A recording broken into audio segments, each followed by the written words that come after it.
Lots more to talk about, plenty more to chat with about to my guest in the studio, commentator Sam Armstrong, who's still with us. Morning once again. Good morning. Now, we're asking people to get in touch about this ex-Royal Marine, and basically the headline on the story is right-wingers branded danger to children. That's what the Telegraph reckons, and it does feel that way, doesn't it? But lots of other stories as well in relation to this.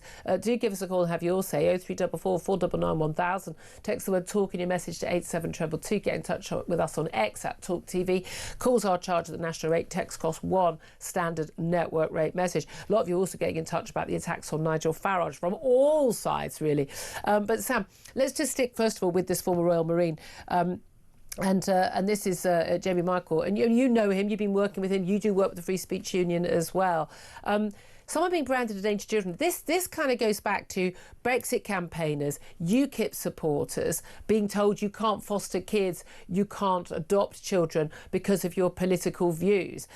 There is no doubt at all that in the establishment, in the woke lefty establishment across the board, there is this view that anyone who doesn't share their views on open borders, migration, legal and illegal, mass scale, absolutely all fine, and all cultures equal. I'd rather wave a EU flag than a union flag, or a pride flag than a union or than an England flag. That if you don't sign up to that, you basically are going to be punished. I don't for a minute believe that they actually think that this man is a danger to kids. I think this is a political weapon. Never had a single complaint against him. I think they are furious, literally livid, that the people of Merthyr Tydfil, who are not, I think, prime wokesters, have said no dice to their attempt to criminalise a man who has served his country with extraordinary gallantry. Look, if these people gave two hoots about kids, then they would have done something about the grooming gangs. They would have said, no, the safeguarding risk to these kids is the fact that they're getting picked up in working class communities by Pakistani taxi drivers in the middle of the night, ferried round places, plied with alcohol, and repeatedly raped in the most extraordinary, disgusting way that this country has seen. And do you know what? They'd have also done something about the fact that we had confused autistic girls in particular in this country, got their bodies mutilated and poisoned with chemical castration drugs, amongst other things, for years and years and years, in order to satiate a bizarre ideology that says that men can become women and women can become men. If they gave a flying flamingo about kids, they would have done something about that. They don't. I tell you what they give something about. They give something about controlling us and shutting us up from calling them out on the damage and destruction that they're wreaking on our country. Interesting. A guest earlier just saying, well, would you be concerned? What about if a migrant child was with this man? But again, we had the same thing about Lucy Connolly, and then it emerged after us that she had numerous children of migrants, legal migrants, in this case, or people of colour, and no issue whatsoever with looking after those children. Those families all wrote wonderful recommendation letters and character references for her in the court case. And I imagine that would be exactly the same case for this man. But this is, again, this whole thing. If you don't sign up, it doesn't matter how you behave, doesn't matter what you do, nothing illegal. If you don't have the correct views, or, let's face it, as a lot of people in their offices and in their workplaces and in public have to sort of pretend to sign up to the correct views, then basically you're persona non grata, you're a bad person. But as you say, they don't seem to be concerned about certain other children, and it completely depends who you're worried about and who you're not worried about. And again, he at no point in that Facebook post was calling for violence. He was categorically saying not violence. You organise meetings, go to your council. And it was about illegal migrants, because at the time, that was what people on the internet thought was happening. And I'm sorry, that was a not unreasonable expectation, given the spate of violence we have seen by illegal migrants or legal migrants or the children of legal migrants. If you look down the list of horrific terror attacks, and it looked like a terror attack at the time, and again, they found rice in an Al-Qaeda manual, but we're supposed to believe it wasn't a terror attack. Give me a break. I think it was not an unreasonable thing for him to have thought at the time. No wonder a jury found him not guilty, and so quickly.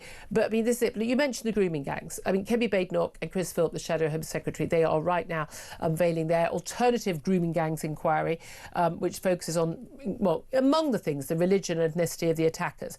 And basically, we know that Keir Starmer, well, a year ago, he was saying that anyone who wanted a national inquiry into grooming gangs was far right. Literally jumping on a far right bandwagon, he said. And then he got dragged kicking and screaming into it, thanks to some Elon Musk tweets pointing out a lot of stuff, and reality check for everybody. And then 6 months on, there's been this big falling out. Some other survivors disagreeing with what they want to do. Who's going to run it? It can't. They say they don't want it to be a former police officer or a former senior social worker. They were the people who allowed it to happen to them and failed to investigate. And there's a very strong argument for that. But nothing's happened. I mean, nothing. They want to kick this into the long grass. The last thing they want is this inquiry to report while Labour is still in power, because we know perfectly well it's going to implicate a lot of Labour people. This was largely happening. It's happened everywhere, but particularly happened in areas that were Labour. Why? Because an awful lot of areas that have high numbers of Pakistani heritage men who are doing this are Labour voting areas. There's a demographic and a voting issue here. They want it to go away. Kemi Badenoch says, look, this is our proposed remit, and they are very clear. They want it to be a judge-led inquiry, and that, limit it to like 2 years. It doesn't have to go on for 10 years. It doesn't have to cost billions of pounds. And they're right, aren't they? Absolutely, categorically, 100% right. This is one of those things where it ain't that complicated. It really isn't. We've done this for a while. We know how to set up inquiries, and yet it just seems that, oh, there's a problem every week. Oh, we're going to have to delay it another week, another week, another week. They are dragging their feet, and we all know why, which is this government is in hock to two groups of people. Far left Labour MPs that joined Labour under Jeremy Corbyn, and, I'm afraid to say it, parts of the British Pakistani community that have pretty unpleasant views. And we know that because they are electing people who have similarly unpleasant views, and the Labour are Party, open about it. And the particularities of the demographics that the Labour Party needs in order to cling on to power for as long as humanly possible mean that this country's political process has, in essence, been hijacked by these two groups who are not representative of this country, that are calling the shots in our country. And the great shame is many of these girls are getting older and older and older, and will have to wait longer and longer for justice, for longer and longer for a sense of closure, for longer and longer for them to be able to be backed up by their own government on the truth of what happened to them. No, not just that. It's carrying on right now. They may be arresting some of these guys. It's carrying on right now. And by the way, hi Sadiq Khan, it is happening in London, because it'd be really weird if for some reason everyone just went, oh, M25, no, we don't grooming gang in there. We're happy to do it in 50 other towns and cities around the country. But nope, not in London. Give me a break. It's happening to girls. There are girls right now being gang raped by men twice their age, being drugged and taken from their care homes or taken from their schools. It's happening right now. And if you're not going to try and tackle that and get to the bottom of it, I mean, again, they're saying they're tackling it in terms of the number of people they're arresting. They haven't touched the sides of it. And by the way, these men are not getting enough time behind bars. They're being done for, like, sort of having raped someone repeatedly for 10 years, and they're getting sort of 14 years behind bars. They serve half of that. I mean, you go to prison for life. Bye-bye, come out in a coffin. Yeah, and by the way, many of them are foreign nationals or dual nationals. Yep. I'm sorry. Bye-bye. I don't want them in this country. I don't want to be paying for their food and board in prison. I want them out of here. I want them gone. No, I want them to serve time in prison. I disagree on this one. They're not. No. But as long as Pakistan are going to put them in prison, that's fine. Pakistan needs to put them in prison. And if they won't agree to do that, I'm sorry. I'm with Trump on this one. You get people coming from countries where you've got an ongoing issue in terms of higher rates of criminality. No one is saying everybody who comes from any country. Well, no, people from Pakistan who are complete law-abiding, contributing members of society. That's not the point. When you have some countries which have a higher rate of being a problem than other countries, and there are some clear countries like that, and Pakistan is very much on that list. I'm with Trump.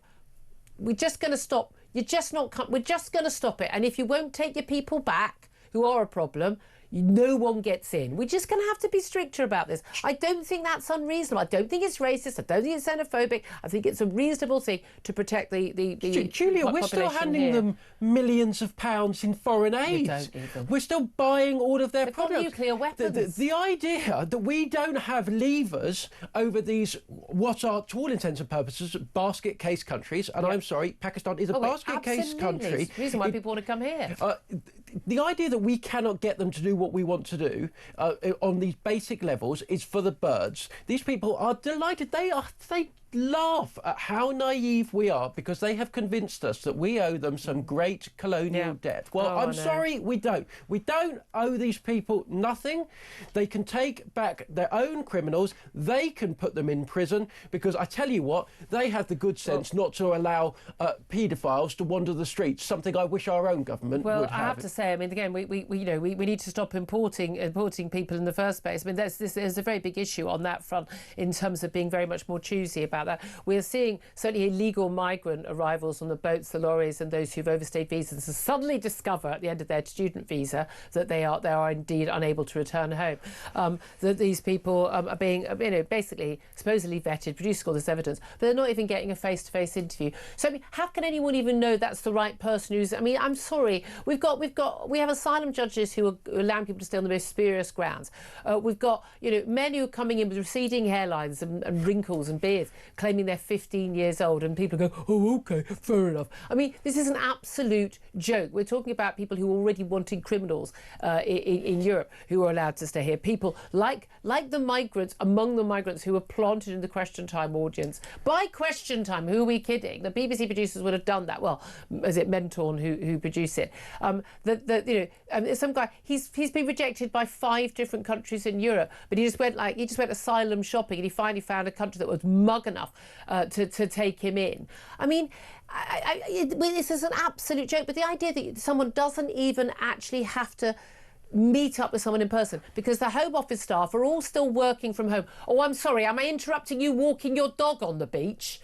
But I mean, seriously, it's an absolute joke. No wonder these people are here. 0, 0, 0 is the number of migrants that we should be taking for asylum claims in this country. I'm sorry, we have you're at a 0 now. We have a backlog of hundreds of thousands of people who abused our generosity, waltzed into this country, stole their place at the front of the queue. I'm sorry to the other people that perhaps had a more legitimate claim, but these people have come, they have stolen your place, and until we have dealt with the backlog of tens of thousands of them, we cannot take another, and they are not I would take this as someone who has been fighting, a political, an MP or something fighting against, the Afghanistan, Taliban regime. Someone who's part of an opposition party against Putin or something. I think we should offer refuge to those people because they are trying to fight to improve their country. They're not coming from France, but they're not coming from France, exactly, and that's the key thing.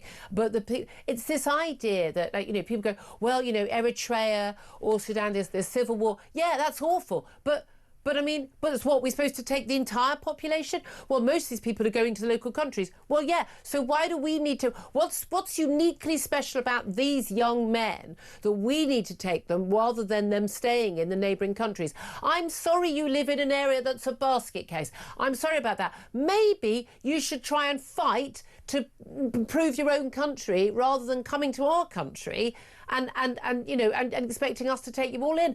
I'm sorry, that's just not how I think the world works. When it was in the sort of low thousands or tens of thousands, so people we had a particular duty of care to, we had, like people from in Hong Kong, we had a duty of care. They were joint British passport holders. I'm sorry, they get to come here. That's the deal. That is very different from countries which we have no link, not even a colonial link. And even if we did, sorry guys, it was a long time ago. You had time to sort yourselves out. Most of the countries people are coming from are basket cases because they don't have a proper rule of law. They've got civil war. They've got kleptocratic leaders. And because, good people don't stay and fight. And I'm sorry, in the nicest possible way, in the overwhelming majority of these countries, actually, the situation there now is pretty much as good as this has ever been. They now have access to phones, they've got access to more money, which is how they're getting to be over in the UK, and they have sanitation and connection. There has always been war in this world. I'm sorry that there is war in this world. I wish that there wasn't. There has always been suffering in this world. I'm sorry. I wish that there wasn't.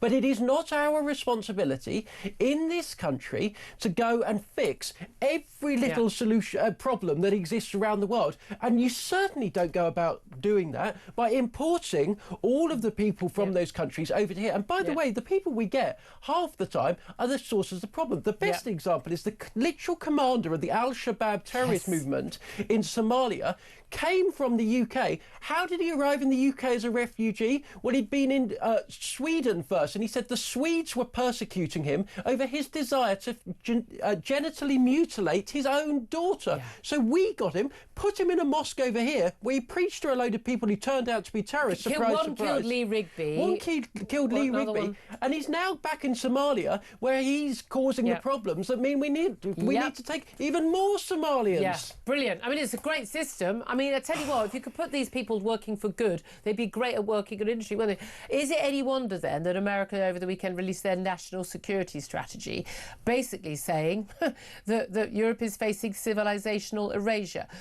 Why is this an issue for the Americans? Because basically they say things like free speech, borders, our culture, our identity is basically eroding, and crucially, European nations will become majority non-European within only a few decades, and pointing out, very crucially, that this would mean that we are no longer going to be a reliable ally. Why not? Well, as we said, we've been talking about MPs for Gaza and the like, people having completely different values in terms of doing things. Now, I've got a very big issue with Trump over his treatment of Ukraine, although that said, maybe the Europeans need to stop whinging and to stop building some munitions factories, right?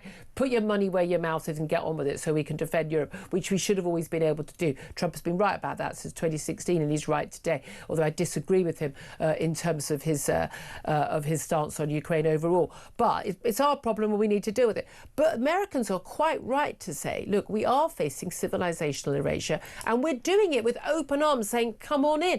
And the British people, the Americans, sorry, the French and the Germans and the Swedes and the Italians and the Spanish and all the people who are going, are you sure this is a good idea to bring in millions of people from foreign countries with completely alien cultures and beliefs who are basically setting up home in these countries and not assimilating, not in any way taking on the culture of the country they've come to, but keeping their own cultures. Is this a good idea, they're asking? And everyone shouts bigot and racist at them. And then in about 20 years' time, we are not going to recognise our country because our laws are going to change. Blasphemy law by the back door, we've already got, effectively. In terms of, I'm thinking rights of women, gay people, freedom of speech, fundamental things are going to be gone.